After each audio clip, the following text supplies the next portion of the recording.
नमस्कार दोस्तों, स्वागत है आपका दिन और आपके साथ मैं हूं आशिमा त्यागी। दोस्तों, क्या आपने कभी सोचा है भारत जैसे लोकतांत्रिक देश में जहां हर 5 साल में करोड़ों लोग मतदान करते हैं, उस चुनावी प्रक्रिया की नींव किसके कंधों पर खड़ी होती है?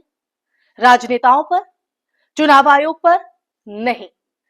असल में ये जो पूरी संरचना है वो एक ऐसे अदृश्य वर्ग पर टिकी है जिसे हम बीएलओ यानी बूथ लेवल ऑफिसर कहते हैं। वही बीएलओ जिनसे मतदाता सूची की सटीकता, घर घर सत्यापन और चुनावी पारदर्शिता की उम्मीद की जाती है दोस्तों। लेकिन आज आज सवाल ये नहीं है कि बीएलओ पर अपना काम कैसे कर रहे हैं। आज सवाल ये है कि क्या बीएलओ को काम करने दिया भी जा रहा है या नहीं। ये सवाल इसलिए क्योंकि क्या राजनीतिक दबाव के कारण उनकी भूमिका लोकतांत्रिक सेवा से बदलकर राजनीतिक आज्ञाकारिता में तब्दील हो रही है। तो दोस्तों, उत्तर प्रदेश के नोएडा में 60 से ज्यादा बीएलओ और 7 सुपरवाइजर्स पर एफआईआर दर्ज होने की खबर सामने आई है। वजह मतदाता सूची के एसआईआर यानी स्पेशल समरी रिवीजन। इसके दौरान लापरवाही और निर्देशों का पालन ना करना। वहीं बहराइच में बात करें तो एक बीजेपी नेता की शिकायत पर 2 बीएलओ को सिर्फ शिकायत मात्र के आधार पर निलंबित कर दिया गया। अब ये एक साधारण प्रशासनिक कार्रवाई है या फिर सत्ता के दबाव में लिया गया फैसला? यही सबको सोचने पर मजबूर कर रहा है और ये तमाम परिस्थितियां, तमाम तस्वीरें सवाल खड़ा करती हैं। और सवाल ये भी खड़ा होता है दोस्तों कि चुनावी प्रक्रिया के भीतर इस तरह की दंडात्मक कार्रवाइयां बीएलओ को निष्पक्ष रखती हैं या डर और दबाव पैदा करती हैं? आप ही बताइए दोस्तों, क्योंकि अगर देखें हम तो सच ये है कि बीएलओ सबसे निचले पायदान पर खड़ा वो कर्मचारी है जिसे ना तो कोई सुरक्षा मिलती है, आप समझ रहे हैं, ना स्वास्थ्य बीमा और ना सम्मान और ना ही वो राजनीतिक संरक्षण जो ऊपर बैठे अफसरों को मिल जाता है। आप हैरान होंगे कि सिर्फ पिछले कुछ सालों में करीब 18 बीएलओ की मौत हो चुकी है और इनमें से अगर बात करें तो कईयों ने सुसाइड नोट छोड़कर सीधे चुनाव आयोग पर सवाल उठाए हैं, आरोप लगाए हैं।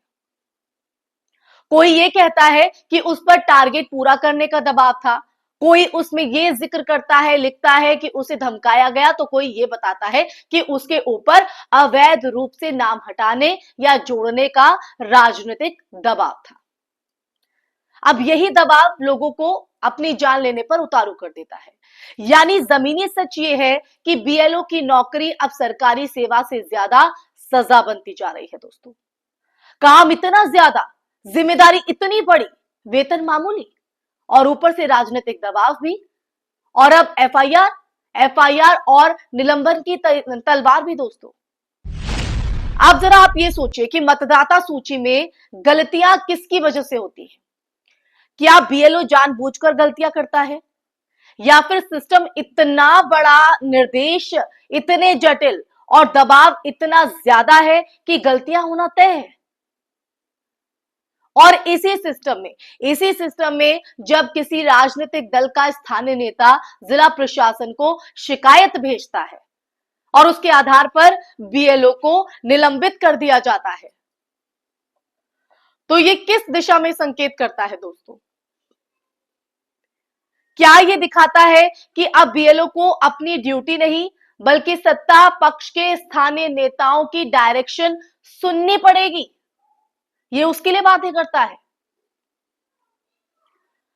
क्योंकि दोस्तों, लोकतंत्र में सबसे महत्वपूर्ण दस्तावेज कौन सा है, ये सवाल मैं आप लोगों से करती हूं। कौन सा है दस्तावेज? संविधान? नहीं। चुनावी बॉन्ड? बिल्कुल भी नहीं। असल में सबसे अहम दस्तावेज है मतदाता सूची और यही तय करती है, डिसाइड करती है कि किसे वोट का अधिकार मिलेगा और किसे नहीं। और अब इस सूची को तैयार करने वाला कर्मचारी ही डर में हो तो पारदर्शिता कैसे आएगी? है ना सवाल वाजिब। यह भी जानना जरूरी है आज चर्चा के माध्यम से कि एसआईआर के दौरान बीएलओ को दिन रात घर घर जाकर सत्यापन करना होता है। कई बार 600-800 घरों का टारगेट दिया जाता है उन्हें, और ये सब उन्हें अपनी नियमित नौकरी के साथ करना होता है। यानी नौकरी भी और ये दूसरा दबाव भी। ना कोई अतिरिक्त स्टाफ, ना पर्याप्त साधन, ना सुरक्षा, और जब वो टारगेट पूरा ना कर पाए तो उसे लापरवाह कहकर एफआईआर दर्ज कर दी जाती है। ये एक तरह का मनोवैज्ञानिक प्रहार है जिसे हम कहते हैं मेंटली टॉर्चर, जिसे हर बीएलओ के मन में संदेश जा रहा है कि या तो निर्देश मानो या सजा भुगतो। वो इस डर के साए में जीने को मजबूर है दोस्तों। अब इसी संदर्भ में आप सोचिए कि बहराइच में बीजेपी के एक स्थानीय नेता की शिकायत पर 2 बीएलओ को बिना जांच के निलंबित किया जाता है। क्या ये सामान्य है? क्या प्रशासन का ये फैसला केवल तथ्यों पर आधारित है या फिर राजनीतिक शिकायतों को प्राथमिकता देकर डर का माहौल बनाया जा रहा है?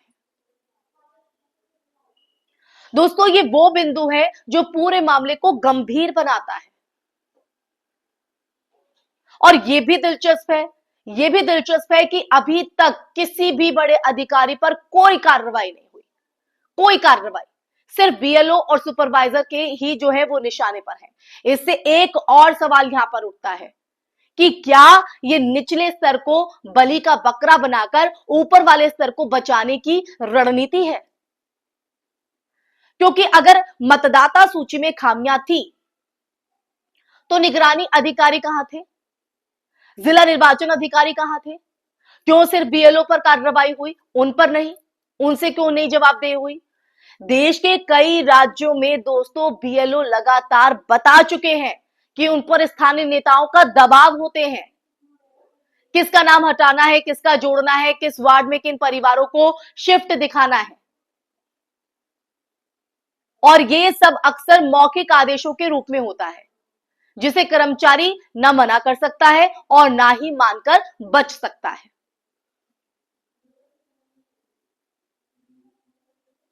अब जब एफआईआर दर्ज हो रही है, निलंबन किए जा रहे हैं और राजनीतिक दबाव लगातार बढ़ रहा है, तो नतीजा क्या होगा?